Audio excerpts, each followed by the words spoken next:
വീണ്ടും വരുന്ന കർത്താവായ യേശു ക്രിസ്തുവിന്റെ മാധുര്യ നാമത്തിൽ ഏവർക്കും സ്നേഹ വന്ദനം.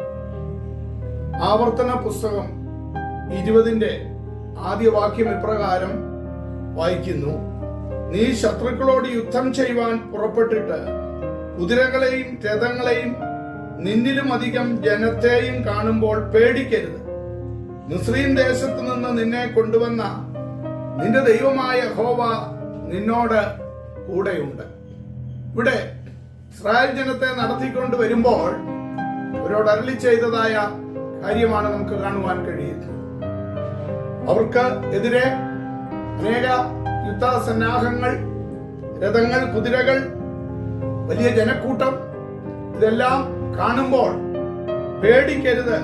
കാരണം അവരെ നടത്തിക്കൊണ്ടുവന്ന അവരുടെ ദൈവം അവരോട് കൂടെ എക്കാലത്തും ഉണ്ട്, അല്ലെങ്കിൽ എക്കാലത്തും വഴി നടത്തുവാൻ ശക്തനെന്ന് വീണ്ടും ആവർത്തിച്ച് ഉറപ്പിക്കുന്നതാണ് ഇവിടെയും നമുക്ക് കാണുവാനായിട്ട് കഴിയുന്നത്.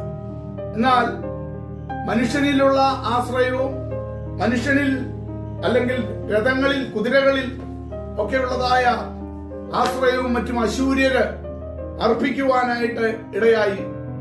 എന്നാൽ അവരോടുള്ള ബന്ധത്തിൽ യെശയ്യാ പ്രവചനം 31 നമുക്ക് കാണുവാനായിട്ട് കഴിയുന്നത്: ഇസ്രായേലിന്റെ പരിശുദ്ധങ്കലേക്ക് നോക്കുകയോ യഹോവയെ അന്വേഷിക്കുകയോ ചെയ്യാതെ സഹായത്തിനായി മിസ്രയീമിൽ ചെന്ന് കുതിരകളിൽ മനസ്സ് ഊന്നി രഥം അനവധി ഉള്ളതുകൊണ്ട് അതിലും കുതിരച്ചേവകർ മഹാബലവാന്മാരാകൊണ്ട് അവരിലും ആശ്രയിക്കുന്നവർക്ക് അയ്യോ കഷ്ടമെന്നാണ്. ഇവിടെ ദൈവത്തിൽ ആശ്രയിക്കാതെ കുതിരകളിലും കുതിരച്ചേവകരിലും അല്ലെങ്കിൽ ഭൗതിക ബലത്തിൽ ആശ്രയിച്ച് മുൻപോട്ട് പോകുന്നവരുടെ കഷ്ടത്തെ കുറിച്ചാണ് നമുക്കിവിടെ കാണുവാനായിട്ട് കഴിയുന്നത്.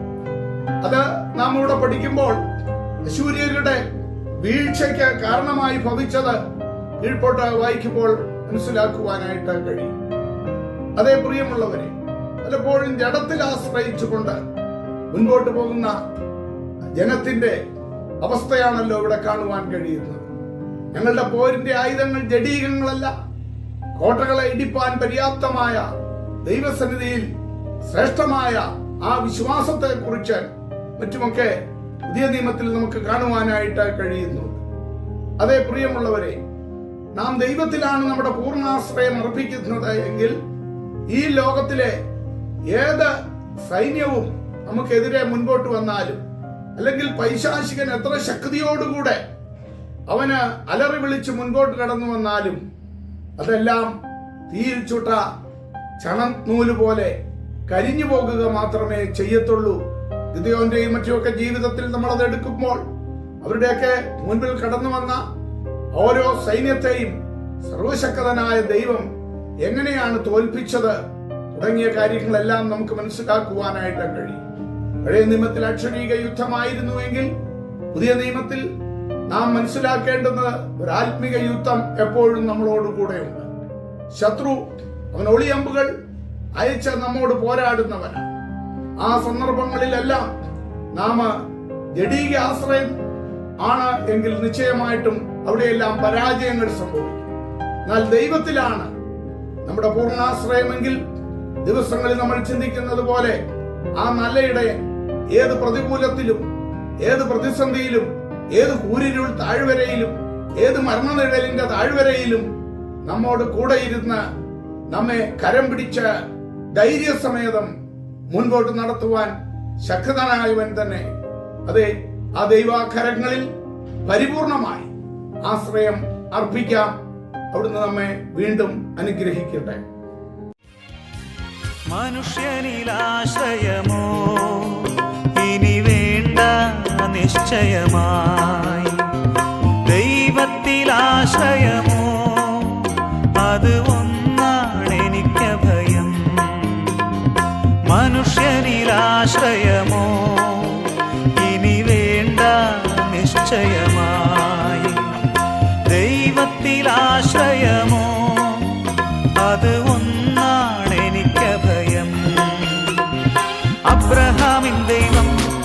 ഇസഹാക്കിൻ ദൈവം യാക്കോബിൻ ദൈവം എന്നും കൂടെയുള്ളതാൽ അബ്രഹാമിൻ ദൈവം ഇസഹാക്കിൻ ദൈവം യാക്കോബിൻ ദൈവം എന്നും കൂടെയുള്ളതാൽ സീയോൻ യാത്രയതിൽ മനമേ ഭയമൊന്നും വേണ്ടിനിയും സീയോൻ യാത്രയതിൽ മനമേ ഭയമൊന്നും വേണ്ടിനിയും അബ്രഹാമിൻ ദൈവം ഇസഹാക്കിൻ ദൈവം യാക്കോബിൻ ദൈവം എന്നും കൂടെയുള്ളതാൽ അബ്രഹാമിൻ ദൈവം ഇസഹാക്കിൻ ദൈവം യാക്കോബിൻ ദൈവം എന്നും കൂടെയുള്ളതാൽ സീയോൻ യാത്രയതിൽ മനമേ ഭയമൊന്നും വേണ്ടിനിയും സീയോൻ യാത്രയതിൽ മനമേ ഭയമൊന്നും വേണ്ടിനിയും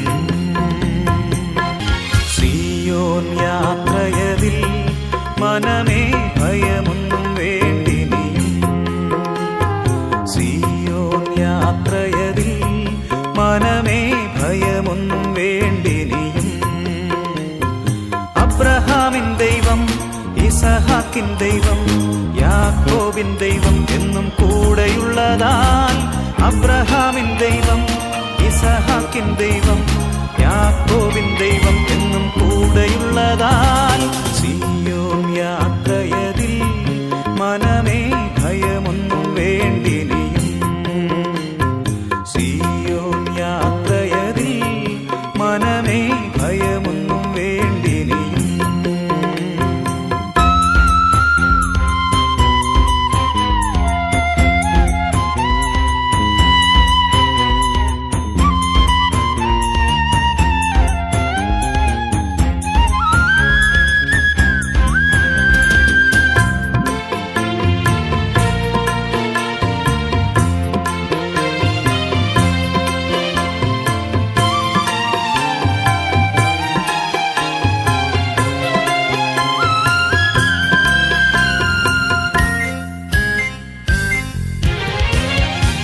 ലോകത്തിൻ ദൃഷ്ടിയിൽ ഞാൻ ഒരു ഭോഷനായി തോന്നിയാലും ദൈവത്തിൻ ദൃഷ്ടിയിൽ ഞാൻ എന്നും ശ്രേഷ്ഠനായി മാറിടുന്നു ലോകത്തിൻ ദൃഷ്ടി